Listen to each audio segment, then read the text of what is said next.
But this show kicked off, burn it down. Seth Rollins came down to the ring. It was basically Seth Rollins, Paul Heyman.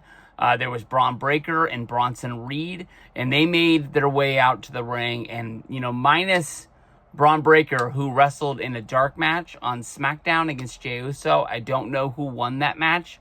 The Vision owned this weekend. The Vision basically just took over everything. Seth Rollins won the big main event. He defeated Cody Rhodes. Then we had Bronson Reed getting the, I guess you can say, like, the hugest upset in a long time, defeating Roman Reigns in the Australian street fight, the match that he's never lost, the match where the rules are made for him. But they came out there and they were really together. This was like a championship celebration where they were pretty much owning that they destroyed everybody and took this over. At one point, Seth Rollins looked into the eyes of Bronson Reed and told him that he is the new tribal chief, basically putting him over. There was only one tweet that I saw yesterday, and I looked for it. I didn't like it, but I read it and I remembered it. And it wasn't from like a wrestling site. It was like a wrestling fan. And it was like pretty much in the words like, can someone describe to me the kayfabe reason why Bronson Reed and Braun Breaker still need Seth Rollins? And I basically was like, well, it's the Vision. Seth Rollins is the leader. And this is basically set up to be like the evolution where Seth Rollins is the now, but Braun Breaker and Bronson Reed are the future. And I think that maybe they believe that if they stay with them, Seth Rollins will become the elderly, like Ric Flair's person who will help them once it actually is their turn. Braun Breaker is virtually brand spanking new. I think the first time I was really hearing about him was in like 2021 when he was in NXT. Bronson Reed, maybe 2020 when he won the United States. Well, it's not called the United States. North American title, I think is when he won that in NXT is the first time that I kind of took notice from him. And then he got released for no reason at all. And I think that he was a free agent. Somehow he got put in the G1 and he beat Okada and wasn't under contract in WWE. It was like, okay, we fucked up, come back. And that was kind of like the first time that he was on my radar. But that's kind of the reason that I was kind of thinking that they were sticking with him.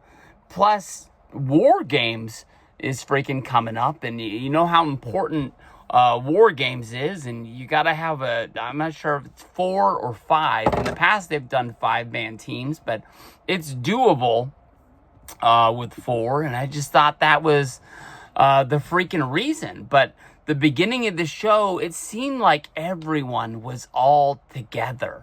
Everybody was on the same page. Seth Rollins was doing the right things as the leader of a heel faction. I felt like we were, moving on and all was good as being the top guy. So with the triple threat, which was the main event, this is a number 1 contenders match to fight against Seth Rollins. There's no timetable of when this is going to be, but the 11/1/2025, November 1st, day after Halloween, Saturday night's main event. So does that mean Halloween's on a Friday? Shoot. That might suck. That might suck for a lot of people because I know like a lot of people like to have the Halloween parties the weekend before. So do they have them the weekend before or do they wait and do it like a whole weekend of Halloween where you basically just go the 31st, the 1st, and the 2nd? We'll have to see. But that's when Saturday night's main event is. We had CM Punk come down. His ovation was awesome. Perth, I know you pay for these shows to come there, but you deserve them to come back as soon as possible for helping with the CM Punk entrance, singing his song. LA Knight, Jey Uso came down. Everybody was getting oozy.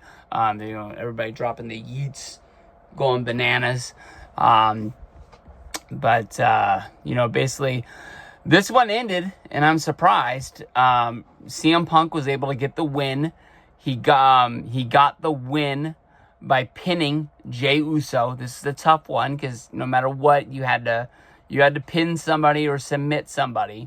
But in my storyline kayfabe mind, I was just thinking like, okay, why did the Vision not come down after these guys had already been beating up on each other and just pick them off one by one? Yeah, there would have been a disqualification.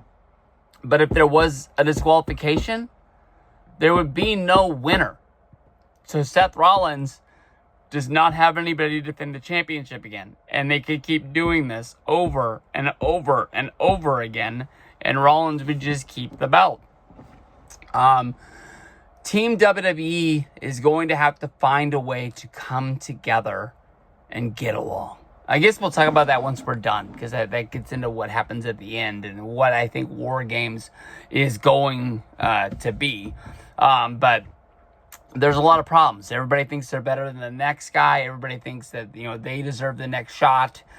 They got to think of it like the NWO. Everybody put their feelings aside. For Horsemen, Team WCW, everybody put their allegiances down. You had Ric Flair, you had Sting, you had Lex Luger, you had Arn Anderson teaming together because they knew what was the best is getting rid of the NWO. And once you get rid of the NWO, you can go back to beating each other up all you want to and be good guys and bad guys. But that's it. But Punk won.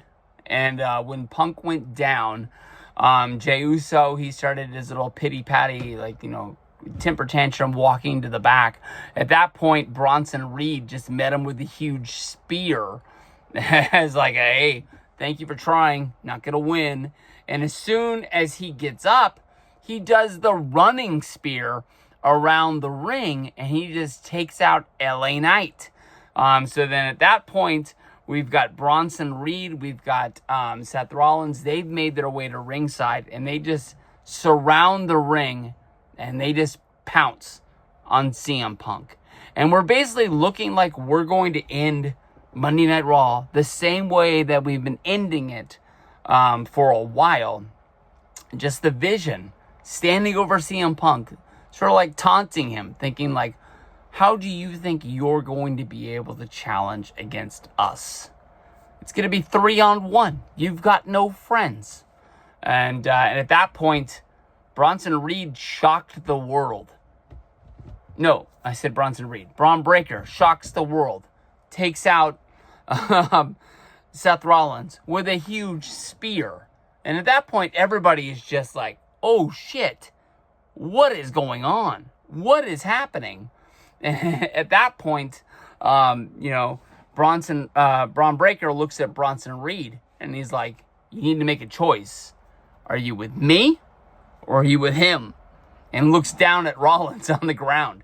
And Bronson Reed picks him up, hits him with a huge tsunami. And at that point, we find out that Paul Heyman is not left without, anybody to be with. Paul Heyman's going to make sure that he wins at everything, no matter what. And at that point, we find out that this is pretty much Heyman's idea. And as Ravi called him a snake. And they stood there over Seth Rollins, over CM Punk, Braun Breaker holding the championship. So in my mind, that makes Braun Breaker the 1A of this group. And the huge questions that come out of this as what are we doing? Where are we going? We have War Games coming.